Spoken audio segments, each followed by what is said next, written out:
Welcome to the LiveSquawk podcast, where professional traders, investors, and market insiders get the unfiltered insights that matter most. Stay ahead of the curve with expert interviews and exclusive market commentary. Hello, and welcome to LiveSquawk's Market Talk, the weekly review on Friday, the 21st of November, 2025. This is where we break down the key stories of the week gone and the implications for the markets. We'll also take a look at the week ahead. We'll try and give you a heads up as to what you should be looking out for. Today I'll be joined by Jamie Dutta, market analyst and former bank trader, and now consultant at PIQ. But before we get into it, a quick disclaimer. The content provided on this channel is for informational and educational purposes only. We are not licensed financial advisors, and none of the information shared should be considered as financial investment or trading advice. Please conduct your own research, consider your financial objectives, and consult a qualified financial professional before making any investment decisions. Investing and trading in the financial markets carries risks, and past performance is not indicative of future results. We are not responsible for any losses or gains that may result from following the content on this channel. And with that, just a quick hi to Jamie. Jamie, how are you? I'm very well, Harry. I'm very well indeed. It's great to be here as always. So really appreciate you having me on again. Yeah, always all good. Always a pleasure, my man. Right, well, we'll get straight into it then, because it's been one of those sort of weeks where everything and nothing has sort of gone on, really. I guess we'll start with the return of US data and the fact we had the ending of the longest government shutdown, federal government shutdown in US history, and the resumption really of the opening up of departments. What we care about, I guess, in the markets really on one aspect is the data aspects, and the fact that we are going to start to see national data again for what it's worth. And this week we did get US non-farm payrolls for September, which saw a bit of a surprise to the upside. What are your thoughts on that? Yeah, I mean, you said it exactly. I think 7-week delay, kind of limits the data usefulness, I'd say, in a way, for assessing current conditions. It's September's data. So as we know, and you probably touched upon, we don't get October, and then we get November's after the Fed meeting in December. So I think that was huge news this week, to be honest. And we saw sort of rate cut bets, I think, were halved, weren't they? From sort of 50 to 25, I think, on that news, really, which was late night, Tuesday, I think it was. The BLS released their schedule, I think. So, on the one side, Wednesday. Yeah. So on the one side, obviously we're looking at what we've got available, like you said, and it'll filter through this week and in the coming weeks. Otherwise, on other data points, I guess. In detail, what can we say?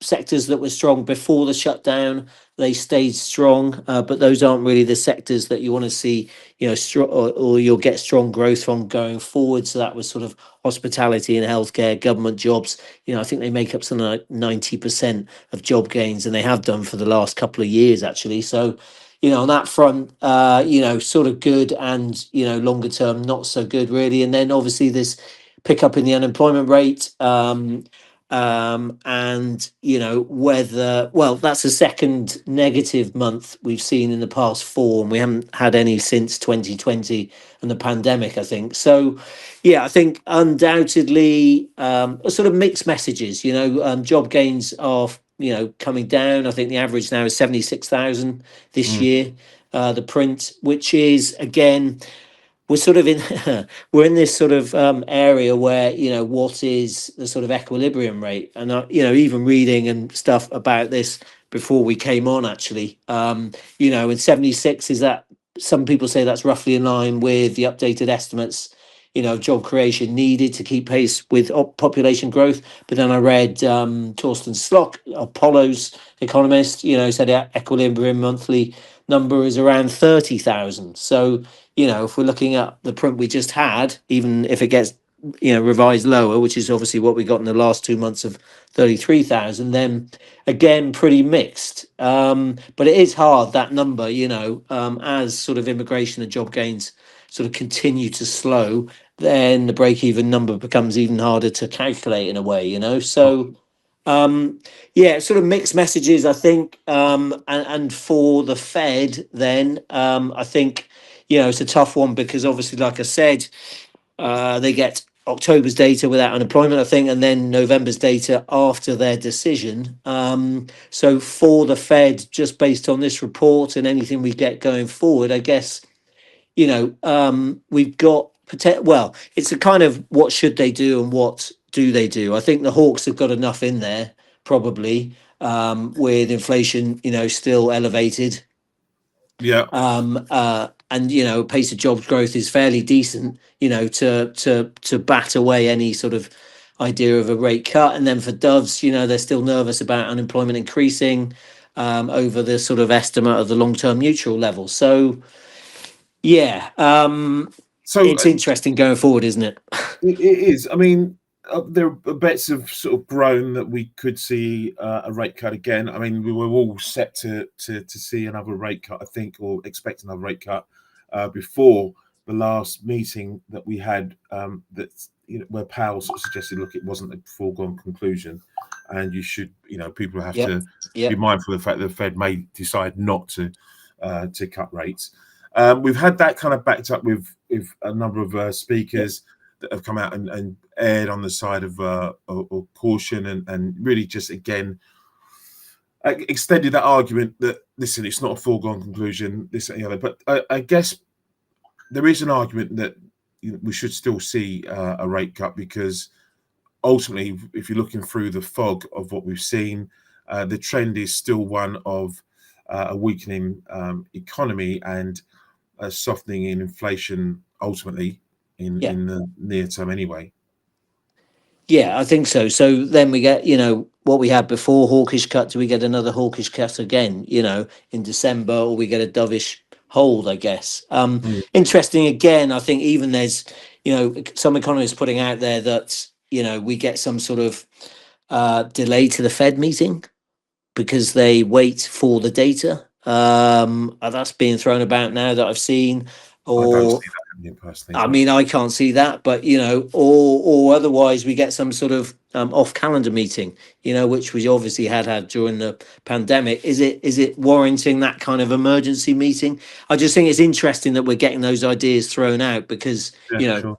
on the table, if you like, because you know they've been sort of over the top data dependent, and then all of a sudden, you know, is sort of near paralysis now, and especially with those dates, you know, the 10th and the 16th in December, you know, with the Fed meeting before the release. So, it's whether it's just a bit bumpy because we're relying again on, you know, challenger jobs cuts and whatever else that we were looking at, you know, beforehand, which honestly, I don't know whether, you know, that was the only data we had right over the last few weeks. So Sure. sort of more I mean, the Fed important. had its own.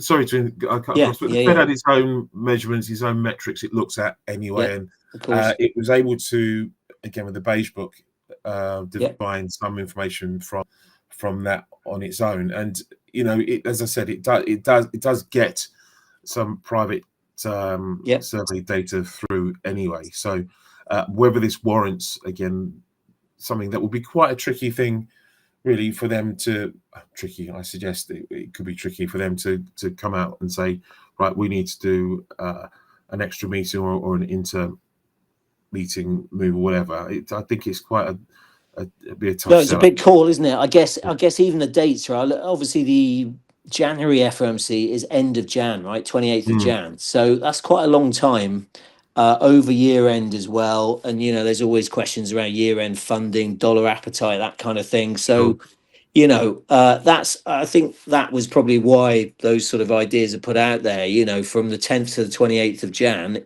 10th of DEC, you know, is a pretty long time. If that data is not good, then, you know, how are they going to communicate that? Well, they'll communicate it obviously before the 28th, but that is a long time, right? Without any sort of action, policy action. So, yeah, interesting, you know, as I say, into year end, especially as well, right? Yeah, it's going to be, there's a few twists and turns, especially with what we've seen in the markets as it is.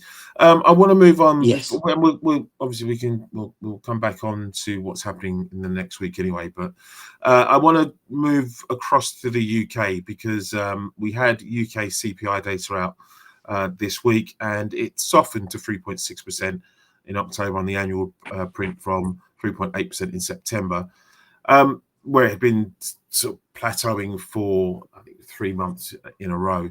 So we've seen our peak in inflation on this side of the pond, but nonetheless, everything points to next week's budget. This was the last piece of inflation data before next week's autumn budget for the UK. So we'll look at the budget in a bit more detail when we take a look at the week ahead. But was there anything to work from on the inflation side this week? Yeah, I think you've said it really. We peaked, right? 3.8 to 3.6. Food inflation did tick up because that move down was a bit of a quirk, I think. So that picked up nearer to 5%. Services also, if you exclude the sort of volatile items, that picked up as well. But generally, with wages coming down really, and some of those bits in services like restaurants and cafes, I think, which are kind of a bellwether generally for sort of persistence in services inflation, if they're going to come down as well going forward, then it's better news on the inflation front. I guess Hawks will still sort of talk about inflation expectations and that impact really potentially in persistence of price pressures really. But then Doves, they only need sort of one defection, don't they? And that is the governor, it looks like, right? Well, it's going to be a narrow call, I think. Again, we can look at that in a bit more detail next week. Just when we look at the budget. one thing to note, actually, just on that, Harry, is there is a UK CPI report is the day before the December Bank of England meeting. So I think it's December 18 is Bank of England, and December 17 we get a CPI report. So just for your guide. Okay. Yeah. And we have had Pill as well, haven't we? Sort of saying December's hanging in the balance, even though markets don't really think that, do they? No, I mean I've got to fix my mortgage before year end, and I've held off because I'm probably slightly in the camp where I think they will go with one more cut before year end. But it all really is quite dependent on next week's budget and what Rachel Reeves pulls out of her box of tricks, the red box of tricks, I guess. So we'll come back on to that in a minute. Elsewhere around the world, we saw Japan fiscal stimulus seems to be larger than we've seen last year, around 17.7 trillion yen. And this is Prime Minister Sane Takaichi's cabinet approving that multi-trillion yen economic stimulus plan for government spending, and includes lowering gasoline tax and raising income thresholds for tax exemption. So that's one to watch as well. I mean, there's been a bit of movement in the yen, I think, over the course of the past week or so anyway, on a number of different reasons. But do you trade much yen? Is that one of your crosses? I mean, dollar yen, obviously that's been important this week with that break to the upside through 155 really. So we're sort of 155, 160, and everybody's listening and watching out for jaw boning first of all, and then potentially some sort of intervention. Interesting, I think that they did it before in July last year when there was a sort of dollar negative event, to have the biggest bang for their buck, if you like. So Right. I think that's to watch out for. And at the moment, I guess we didn't quite get to 158, so we're sort of there, and the speed of the move, is classic sort of break to the upside after sort of consolidation just below 155. So they don't like that, the not really the level, is it? It's the speed of the move. So exactly right. Definitely watching out for that, and potentially if there is then a dollar negative event, will there be in the next few weeks? We'll have to wait and see, but that's what they do like to do or have done previously. Okay, but before we sort of move on to the week ahead, just a quick look. Nvidia is the watchword for stocks and directional trades on the equity front at the moment. Nvidia earnings sort of beat on Wednesday evening when they were released, or afternoon, depending on where you were. They dragged stocks higher initially, but there's not been a great deal of positivity for stocks for them to hang on to, and we saw stocks slide again on Thursday. I'm not looking at any charts today as a recording to see where we're at, but again, it's been a struggle really for the bulls to get any foothold over the latter part of this week, I suspect. Nvidia, I mean, I know you look at mostly currencies. How much would you look at Nvidia and its performance? And I mean, where are you sat with this AI bubble or not bubble story at the moment? Yeah, I'm having to look at stocks a bit more actually on something. I'm helping out with something. But so this was, it's a huge risk event, it has been for the last few years, right? As big as NFP really. So getting those within a few hours of each other was always going to be interesting, I think. And they smashed it out of the park, really. I'm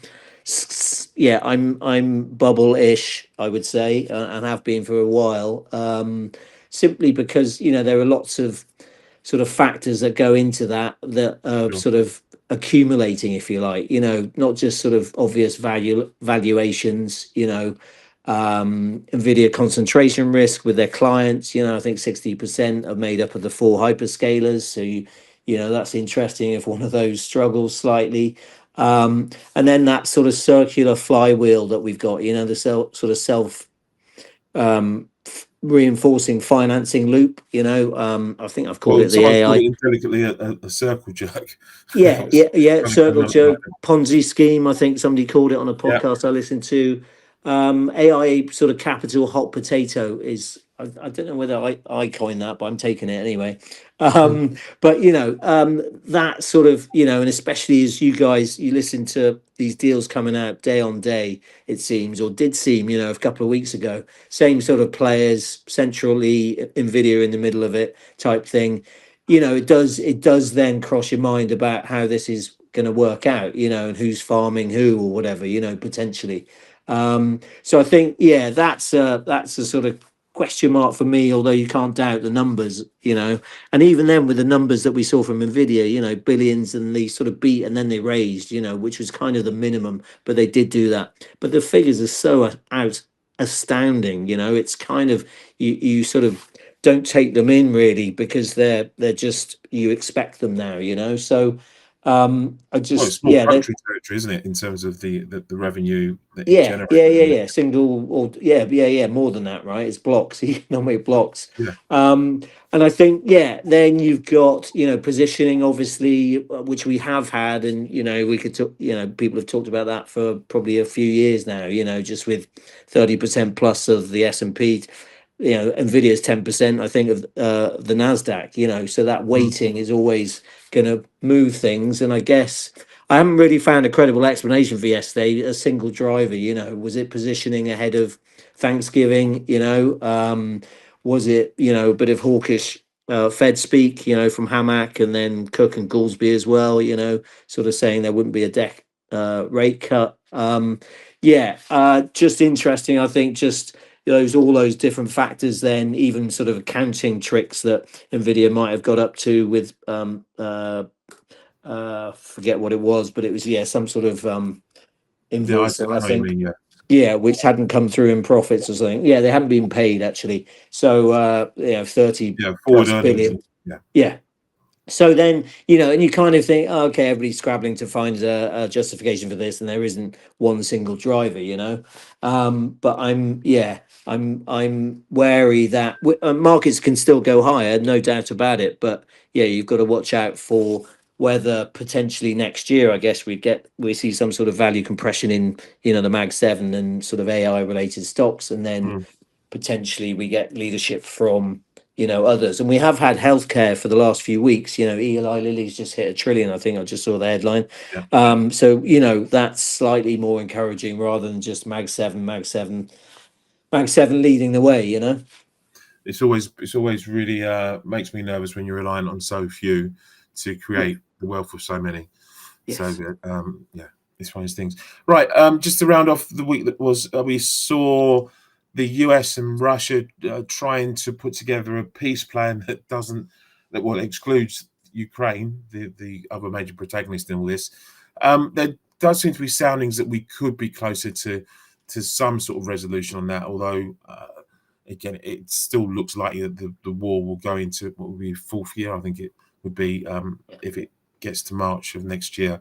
But maybe some signs in that this war, there could be something more concrete coming over the course of the next few weeks, hopefully, to end the war in Ukraine. Whether that's to the liking of the Ukrainian government entirely, but I know that President Zelensky's got some internal issues that he has to fight as well, and there is talk that he may not be the leader come next March if it hits that anniversary, that fourth year anniversary. But one to watch as well on that front from the energy perspective, and obviously for grain and everything else. Right, let's turn to the week ahead. And we've intimated as much. The UK's autumn budget, Rachel Reeves, the UK Finance Minister, or Chancellor of the Exchequer, as we call her over in the UK, is set to release her statement on Wednesday. I think it's about 12:30 Wednesday. And we'll get this long-awaited budget statement from her. Still really up in the air as to what she will and won't do. They've kind of floated so many different ideas now. There's a little bit of fatigue in all of this really, and I think it's created slightly unnecessary sort of noise and headwinds for the UK currency and the economy that probably didn't need. What are your views on this this event to come, shall we say? Yeah. Well, I think it's always interesting because we're talking about it, and I would think, when have we talked about a UK budget? Probably before the last Labour one, which was obviously not that long ago. But before that, unless you're trading a gilt book or you're trading a sterling book of some kind on a desk, does it affect the pound much? UK budget generally not, so. And that's because, like you've just touched upon, it's been, an absolute shambles, really, from sort of the political side, really. Putting it nicely. Yeah, I mean, yeah, exactly. A U-turn on U-turn, and then, back and forth with the OBR and the Treasury and so forth. You couldn't really make it up. I think somebody called it a political sort of doom loop, and probably much worse things as well. So you've got that political side, which we're probably not, we don't really want to talk about too much. And then obviously how it might impact, us and markets, I guess. And like you've said, they sort of expectations management in a way, they fumbled their way through that really, I guess, by now coming to, whatever they're going to decide, not one big tax hike, obviously, which is what they thought, but they bottled it. So then they've got to fill this fiscal gap, obviously, 30 billion or so probably. With a sort of smorgasbord of tax rises. That's more dangerous in a way, or not more dangerous for markets because, that's slightly more uncertain than say one big go, one small hike in income tax or whatever it was going to be. So markets wise, it's really, I think I said this before, I think, didn't I, last time I was on, but, sort of rumor of fact, I just thought the build-up would be bigger than actual the event. And I sort of still think that in a way, because we're going to have upfront tax hikes of some sorts, and that's kind of priced now. Next year's deficit is actually set to fall from sort of above 4%, I think, to close to 3% next year. So that's a huge worry for the markets, just the deficit generally. Then fiscal rules, well, there won't probably any be changes there. So that's then sort of importance to markets. And then we just look at more of the detail, right? So of that 30 billion, I think, probably not wanting to get too much into it, but, they're going to extend tax thresholds. Freeze of about 10. Then there's spending cuts as well, potentially, but they're hard to get through that we know. And then this, as I said, sort of smorgasbord, whatever you want to call it, of small tax hikes, whatever they are, on mansion tax, whatever it's going to be, council tax. And so market wise, I kind of wonder whether, we've seen the moves right now. And like I said, those, at least if we get those upfront tax hikes, then and they're not pushed back in any way, because if they were backloaded, then certainly yields would increase. Then, to be honest, the move is done. I think somebody was talking about what level are we looking at in the 10-year gilt yields, for things to get worrying. So sort of above 4.7% maybe is sort of where It we're starts to getting. get a little bit panicky. Yeah. Yes, exactly that. And we're sort of up there now, but that's from 4.4 to sort of 4.55 or so. I'm just looking 4.6. But yeah, we're not anywhere near that really. And it's only if we do get near there that then alarm bells, as you say, will go off. I think it's interesting. In the last budget, just for your guide, I did check that out. 10-year yields went up 15 basis points. The pound came off over 1%, and the FTSE as well was off over 1%. So maybe they've, as I said, they've inadvertently fumbled their way through what they're going to do. Apart from the detail, you would like to think, and the detail is plugging those numbers, which then the markets are happy with. Well, I mean, yeah. Well, thanks for the explanation. The inflation was said to have been helpful for Reeves, really, but again, this insipid growth that we've seen is really not doing her any favors for her own sort of fiscal rule and credibility for that reason. Like you say, raising that headroom would not be something she's likely to do, because it would then risk the credibility, or what credibility she has left on that front. In terms of how that might feed into borrowing sustainability, SocGen says borrowing projected to fall from 4.8 to 2% of GDP by 2029, mainly through stealth taxes. Most of the increases in tax receipts are likely to go towards debt interest payments. And on the gilt remit, something that the gilt traders will look at, the government may revise the fiscal 2025 gilt remit up by some 15 billion pounds at the budget. There's something to watch out for. That comes probably I think it comes near the end of her speech, when we get the OBR report and everything else. Sorry, the DMO will then release its remit for the next year and so something to watch on that front. We also next week then, so that's the budget, and we'll send that. Will there be some written content on that? We'll do some a preview on that next week. Also, US retail sales out next week. US PPI, final demand, also up on the slate as we start to get just the bottleneck released of US data. Again, the US retail, or the US consumer, the household, has been resilient over the past I'd say 6 months, if we're being honest, and probably longer, and has really surprised some economists.